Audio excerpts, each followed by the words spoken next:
Hey there, friends. Welcome back to Autoimmune Adventures. We are so glad that you're here with us. So last week we talked about the importance of movement, and now in True Balance, we're going to be flipping the script and talking about rest. So specifically quality sleep and getting the rest that your body needs, learning to listen to your body when it says, hey, I need a break. So this is number 5 in our big 6 pillars of health. And whether you are struggling to fall asleep or tossing and turning all night long, or just waking up feeling like you're not well rested, we have all been there. And I think it's pretty common for those of us suffering with chronic illness and autoimmune issues to feel that. So today we're going to dive into why sleep matters so much, especially when you are living with the illnesses and the conditions that we're living with. And so we're going to share some of our favorite tips, some tricks, real life strategies that we've used for creating a sleep-friendly lifestyle. And personally, I'm excited. I love sleep. Sleep is probably my favorite hobby. Honestly, I feel the same. And it's not just about liking sleep, it's about needing it. The connection between sleep and autoimmune health is huge. Sleep supports things like memory, emotional stability, your immune system's ability to function and heal, all of which we really need to keep in high maintenance as much as possible. It's when our bodies get to go into repair mode and handle the inflammation. It's when we build our tissues, we produce proteins that help us recover from everything that we've been put through during any given day. And let me just say, on days when I haven't slept well, the brain fog is so real. It's so bad. I've had entire conversations where I couldn't remember the topic halfway through, even though I've been talking about it for 10 or 15 minutes with someone, and then my brain just derails and I can't remember what we were talking about or even why. So yeah, sleep isn't just nice, it's kind of essential. True.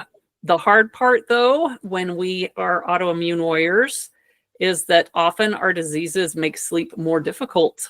Pain, anxiety, and that wonderful, weird, we're wired, but we're not, but we're still tired feeling. So like you feel exhausted and you want to sleep, but somehow your brain is still going 100 miles an hour.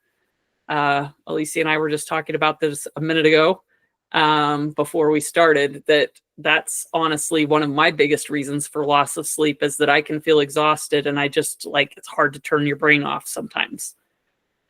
These can all turn into a bedtime battleground, as it were, and it can become a vicious cycle of getting poor sleep that then ramps up your symptoms. And then unfortunately, those symptoms of autoimmune disease, again, can cause the pain, the anxiety, all the things that make it harder to sleep the next night. So we have to find ways to break the cycle so that we can feel better on a day-to-day basis. Yes, I know that I've dealt with that myself, especially waking up in pain. So it's hard enough to sleep through the night and wake up feeling well rested and starting your day. But then when you wake up with pain and stiffness and you're just sore, it's really hard to get going during the day. My doctor suggested a muscle relaxant for me, and that changed a lot. That was super, super helpful. It's not a fix-all for and it's definitely not for everybody. I have fibromyalgia, and that is like my main way to treat my fibromyalgia pain and help me get good sleep. So it's important that you've got to talk to your doctor. Like some people just kind of think bad sleep is a thing and whatever. Oh, I sleep bad, whatever. It's important, guys. It affects so many things, especially if you have autoimmune conditions. So talk to your doctor. Don't get hooked on crazy, pills that are going to have a bad effect on you ultimately, and they can ruin your gut health. But consider talking to your doctor and also maybe some alternative therapies. And don't forget there are other options, non-medication options like acupuncture or physical therapy, or even just a nighttime meditation before you go to sleep. And those things can sometimes help ease pain at nighttime and help you get a better rest. And Then there's restless leg syndrome, which can be painful. I know that when I get it, it is quite painful. And the constant urge to move your legs, oh my word, especially when you're trying to go to sleep and you almost are on the verge of sleep and then your leg twitches. It decides that you aren't going to go to sleep. Some people find magnesium supplements can be helpful. Others benefit from stretching or gentle exercise right before bed. Stretch your legs out, get the blood flow going through them really well. That will sometimes help. Even something like a warm bath or shower, drinking some calming bedtime tea. All of these are great because they give your nervous system to go down. They get your nervous system to go down a notch and calm itself down a little bit. And then you're usually able to get more sleep. I'm not going to promise you that any of these things will stop restless leg syndrome. When I have a bad bout of it, it is what it is, and I can't fix it. And I just have to get up and move around until it stops. So, and that's frustrating when you're exhausted laying in bed and you desperately want sleep more than anything else. But if you do the best you can to, this is going to happen if you don't do certain things. So try and take your magnesium, try and stretch, maybe get yourself some tea, and then just, cross your fingers and hope. We wish that we could say it's a solution for all things and it solves everything, but sadly, you just have to stack all of the things that will hopefully help to stop it, and then try and have at least a sense of humor, even if it's a dark sense of humor, on those nights where you're like, well, I guess I am going to be awake at 2 a.m. Yes, and don't underestimate anxiety. For a lot of us, nighttime is really when anxiety likes to come and throw a party in our minds. You're finally still and quiet. Your brain starts scrolling through everywhere you've ever had. I mean, have any of us had that? I know for me, I'm a little bit of a storyteller. I like to write. I like to tell stories. And so sometimes my anxiety becomes stories in my head about like worst case scenarios of whatever, and I have to like talk myself down from that and be like, okay, it's 4:00 in the morning and this is really not going to happen and we just need to get some sleep. So we talked a little bit in episode 2 and about cognitive behavioral therapy, or CBT. I would recommend, if this is something you have a problem with, the anxiety at night, you might want to check that out. That can be a huge help here. We'll just say this, the CBT therapy can be a game changer. Journaling before bed can also help. Guided breathing, Alysia mentioned guided meditation. Sometimes if you're somebody who's a worrier about the next day, and this is one of the things I do sometimes, just writing down my to-do list for the next day. And I'll be honest, my husband kind of teases me because I am really awful about writing to-do lists that are really rather unreasonable for me as somebody with autoimmune disease. And I need to get better at that, because obviously, you want to make reasonable goals. But the point being that sometimes, because I know that those things are going through my head, whether or not I'm going to be able to accomplish them, just getting them written down with the idea of, hey, I might not be able to do these tomorrow, but I have it written down so I won't forget it, because I forget a lot of things. And then I can do it the next day or the day after that I need to. So sometimes just doing something to gather your thoughts can calm a racing mind. That is 100% true for me. I have to do the same thing. In fact, last night while I had insomnia, I was just typing in my phone all the things I was thinking about. And it did help, actually. It did help me go to sleep. Sometimes you just need to take them out of your brain and put them somewhere else so that your brain will be like, okay, all the things are gone now. It's time to sleep, But yes, guided meditations really are my go-to. I love them. I am a big fan of the Honest guys on YouTube. Their voices are like melted butter. They're so calming. I have a sleep mask with Bluetooth headphones in it. And I will put my sleep mask on the nights where I'm struggling to fall asleep. And I will put on Honest Guys guided meditation, and I will just chill. And it doesn't work every time. I can't say it works every time. Sometimes I make it through that whole meditation and I'm like, what's next? But most of the time, if nothing else, it calms my mind and quiets my mind. So that is helpful. Totally off topic, but I wanted to bring up before I forget, sleep apnea. I don't have it personally, but if you are somebody who snores really loudly, if you wake up gasping, or you feel like you're always tired no matter how much sleep you get, or if your partner tells you that it sounds like you stop breathing, or things like this, you need to go see your doctor. Sleep apnea is not just snoring. It can have serious health consequences if it is untreated, including messing with your heart. So if that is something that could be a possibility, go get that taken care of. Agreed. And one of the other things to keep in mind, something that happened to me that I was not aware of was sleep apnea, because I do have mild sleep apnea, but I had stabbing pains in my feet and legs at night. It felt like little electrical shocks, or sometimes like people sticking, somebody sticking pins and needles in my legs.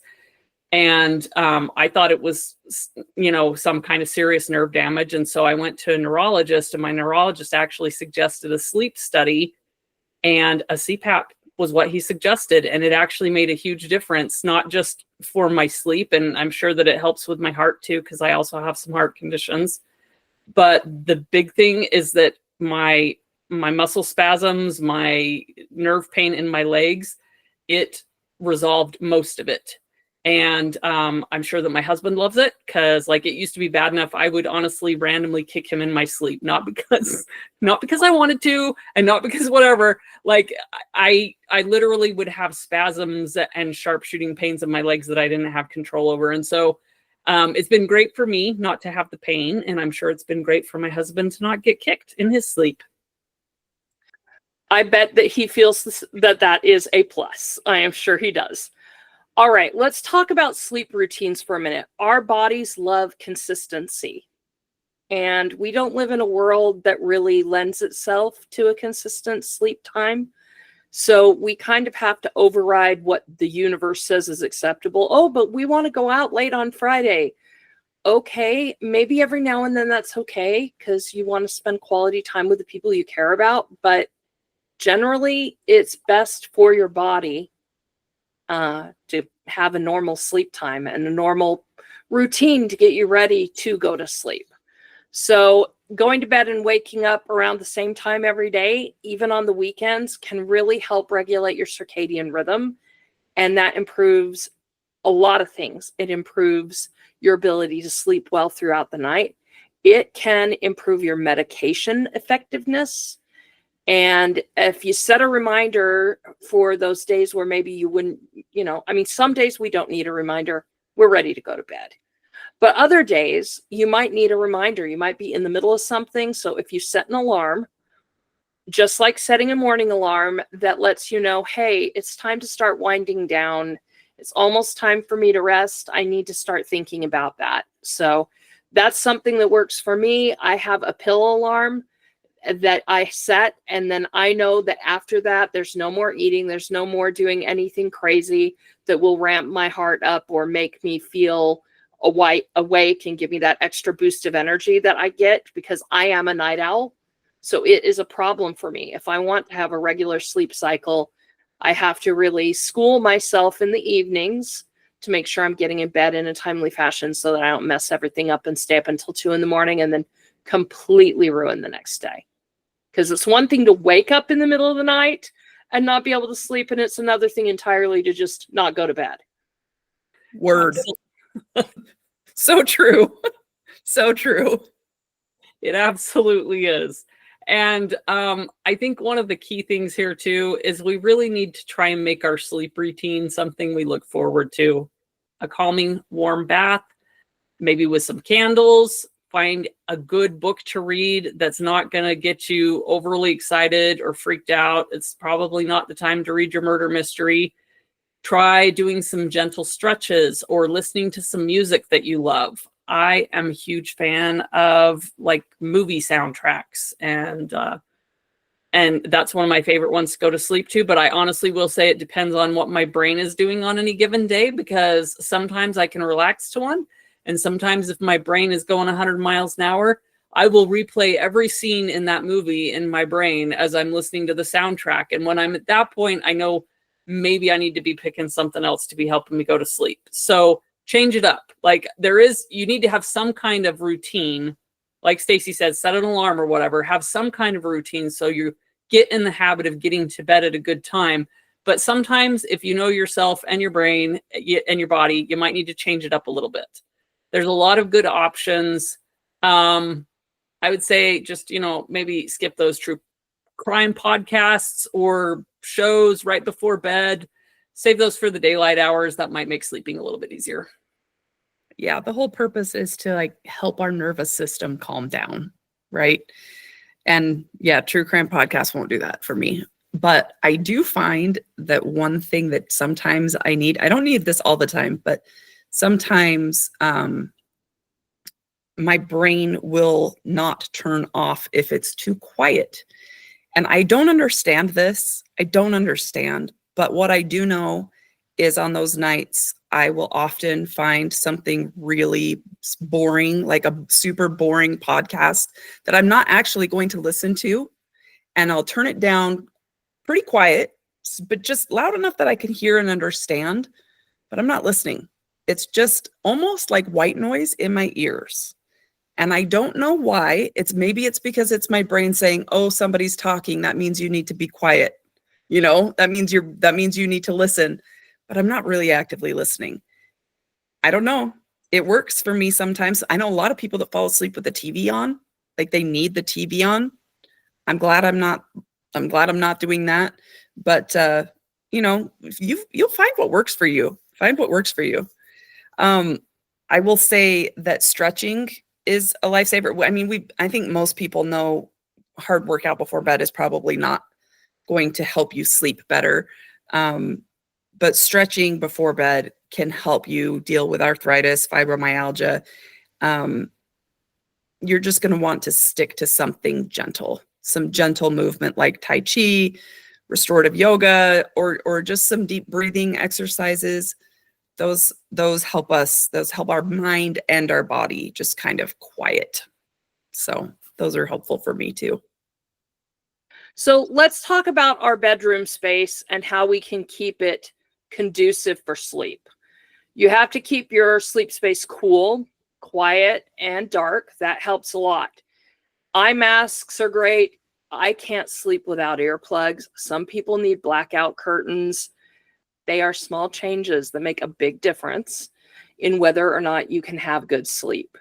White noise machines can help some people, or even a fan can drown out the background noise and help you drift off more easily. I have found that for me, a fan is better than a white noise machine. I'm one of those weird people that when I listen to white noise, it either annoys me because my nervous system is so ramped up that it's like someone scratching fingers down a chalkboard for me. And then if I listen to rain, it just makes me need to go to the bathroom. So I can't find a white noise machine that will actually help me. So I have learned that I do better if I put earplugs in that are really lightweight, and then I can still hear the fan.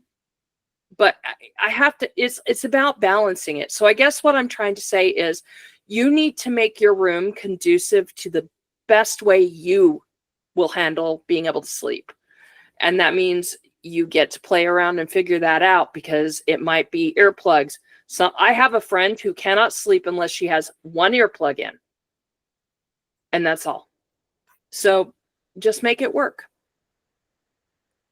It's really whatever works for you and helps you. We do need to remember, though, a big one, especially in today's world, we can't forget screens. The blue light from phones and tablets, it messes with our melatonin levels. And it's important. They recommend turning off screens an hour or two before you go to bed. If you have to feel like you have to scroll to help go to sleep, use a blue light blocking glasses or apps like Twilight that help adjust your screen tone. And like Alysia said, there are some people that fall asleep to a TV. If you can not do that, that's probably better for your melatonin levels as well. But we also understand that sometimes you got to do what you got to do. I know for me personally, sometimes it's just a matter of self-control. Like I know that I don't need to be looking at my phone until the very last minute when I go to sleep. But I have kids and everything, so I can mentally tell myself I'm putting my phone, off to the side for the night.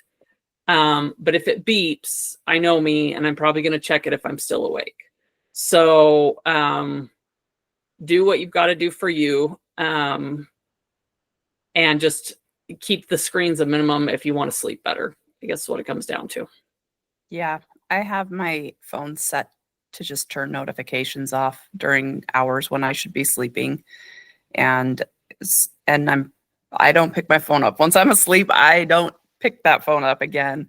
One of the things that I think is kind of interesting is having a smart watch or a smart ring that kind of tracks your heart rate and your sleep patterns.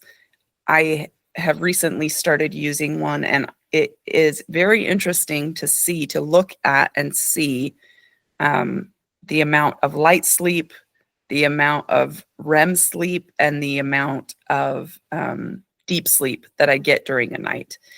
And as I started making it a daily habit of looking at that every morning when I woke up, well, I'll be danged. There's a pattern in how I feel that day if I didn't sleep well. You know what I mean?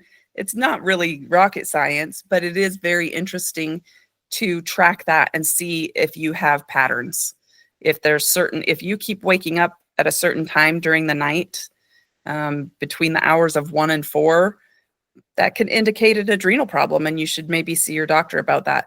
There's a lot of things that you can learn from watching your sleep patterns and your sleep habits. So we cannot not talk about the bed itself, right? We have got to have a good mattress and a good pillow. They make a world of difference, and I know that mattresses are not cheap. A quality mattress is not cheap. But even if you don't have one and you don't have the ability the financial ability to get one, a good mattress topper makes all the difference, and they are much more affordable. Invest in that. And then if you do get a new mattress and you find it's not working for you, I think all mattress companies have guarantees now. They have, sleep on it for 60 days or 90 days and find what works for your body. Sometimes it might not be what works for your spouse's body, and you might have to get a side-by-side bed situation. Whatever. Figure it out, because we spend so much of our life in the bed asleep, and you've got to have a quality bed. It's just, it has to be essential. And same with a pillow. And everybody's is going to be different. I can't sleep on soft beds. Some people, they can only sleep on soft beds.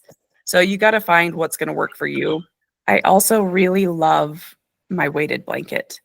For me, it is a favorite. It just feels like a cozy little hug that helps calm my body and sometimes my anxiety. I also like cooling sheets, and I like a hugging pillow. I call it my hugging pillow.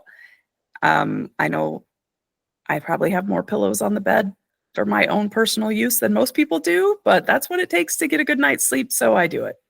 I agree. It's really important to have your bed situation figured out with the pillows and the blankets and everything like that, because you're not going to get good sleep if you don't. But we also need to think about what we consume, because if we're drinking right before we go to bed, if we're downing a Dr. Pepper or a Diet Coke right before we go to bed, it's going to interfere with our sleep. Caffeine can affect your body up to 6 hours after it's been consumed. So if you're down in it with dinner, even that might cause you some problems. And if that's the case, then you might want to try and counteract things with either a good herbal tea like chamomile, or you can make golden milk, which has turmeric and coconut milk in it, and those both soothe both your gut but also your nervous system. It calms your body down because of its anti-inflammatory properties. And they're soothing alternatives that will help you.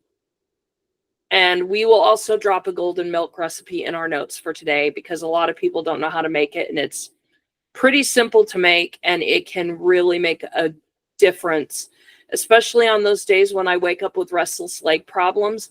I will go and make golden milk, and that will help me get to sleep. Timing about a lot of things matters if you want to get good sleep.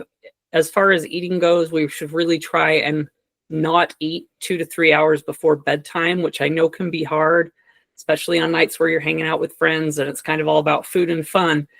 But if you don't eat at least 2 to 3 hours before you go to sleep, it helps you avoid heartburn. It can improve your sleep quality.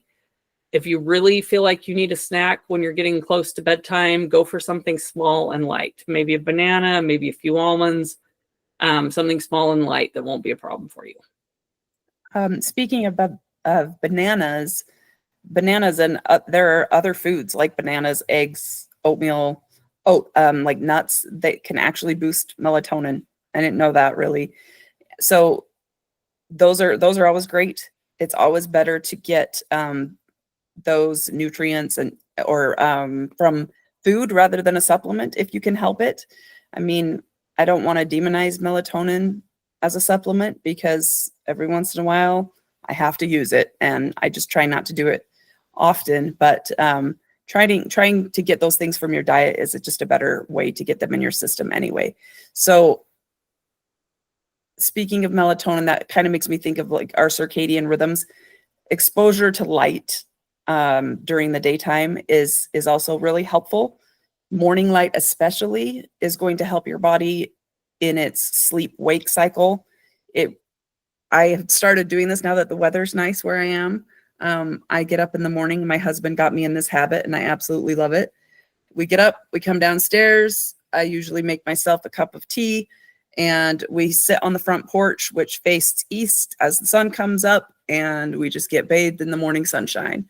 I happen to be very light sensitive, and so I'm always like squinting and like, but it's so good. It's good for your soul. It's good for your body. It's good for your brain. It's good for your circadian rhythms, and it's good for helping you sleep. So it's not the same as indoor light. Get outside. If at all possible, get outside in the morning. Even 10 minutes can make a huge difference. Something else that gets overlooked is naps.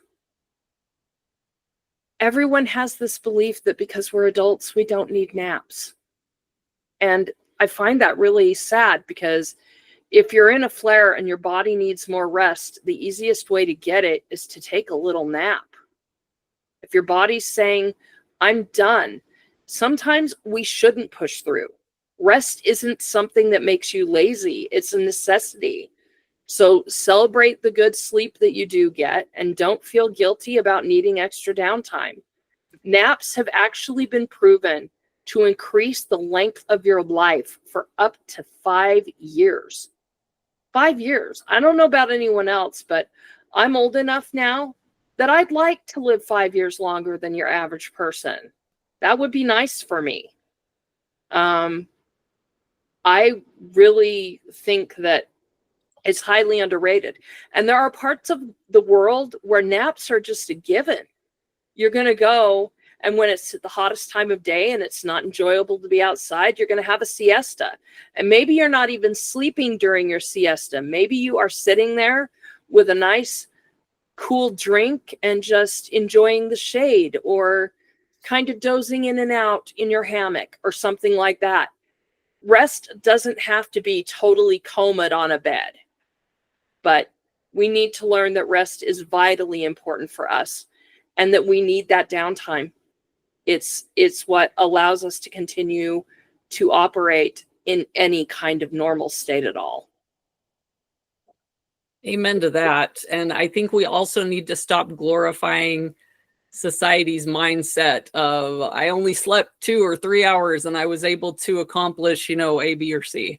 I think that people get all, it's almost like comparing, I remember with work and other things, everybody's like, oh, I only got 3 hours sleep tonight, but I'm doing this, this, and this, and sometimes people are just making conversation, but sometimes it's almost like we wear it like a badge of honor. But that's really a recipe for burnout, guys, especially if you have chronic illness. You just have to recognize that your sleep needs are probably going to be more than the average person. And so, maybe just don't be afraid to say, hey, I'm sorry you only got 3 hours of sleep. I got 8 hours of sleep last night. I got 10 hours of sleep, whatever it is. Heck, if you needed 12 hours of sleep, wear that as a badge of honor and kind of change the conversation, I guess. I do wear a good night's sleep like a badge of honor. I totally do. And it's funny because every morning it's now a routine question between my husband and I. How did you sleep? Because he knows, he always asks me every morning. He knows that if I slept badly, it might be not just a more difficult day for me, but it might be a more difficult day for him. So yeah, don't compare your sleep needs to other people's sleep needs. Don't compare your sleep needs now to your sleep needs from when you were healthy, before you got your diagnosis, or when you were younger. You are allowed to need more sleep. You are allowed to need to rest more.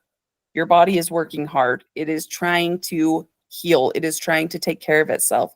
Prioritizing sleep is an act of self-love. Don't forget that. And tell yourself again, prioritizing sleep is an act of self-love. Yes, it is exactly that. So as we're starting to wrap up here, please remember that even small shifts in your sleep habits can lead to really big improvements in your overall well-being. You don't have to do it all at once. Start with 1 or 2 small changes and build from there. Like we always say, baby steps, small steps get you where you need to go a lot faster than taking a big step and then being stuck off the side of the road for, a good 2 or 3 hours of your day. Little steps are okay. It's progress. It will get you where you need to go, probably faster than if you do it the other way. And don't forget, rest doesn't just mean sleep. Taking breaks during the day, doing quick meditations, or just sitting in stillness for a few minutes, reading, whatever it is, you need to do that a little more often. I promise your nervous system will thank you. I ever paid attention to my nervous system until recently, honestly.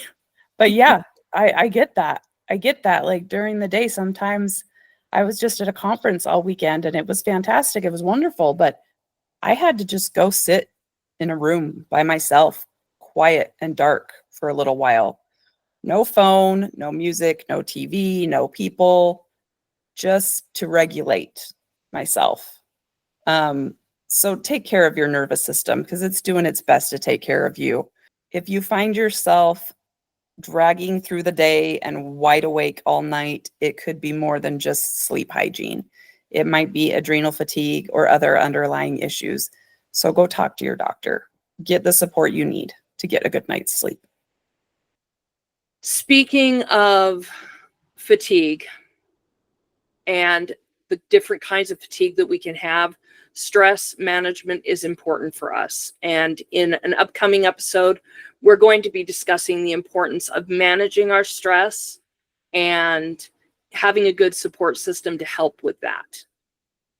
In the meantime, please visit us at autoimmuneadventures.com for resources, notes, and recipes. And remember, you are worthy of joy. Your disease does not define your life. You do.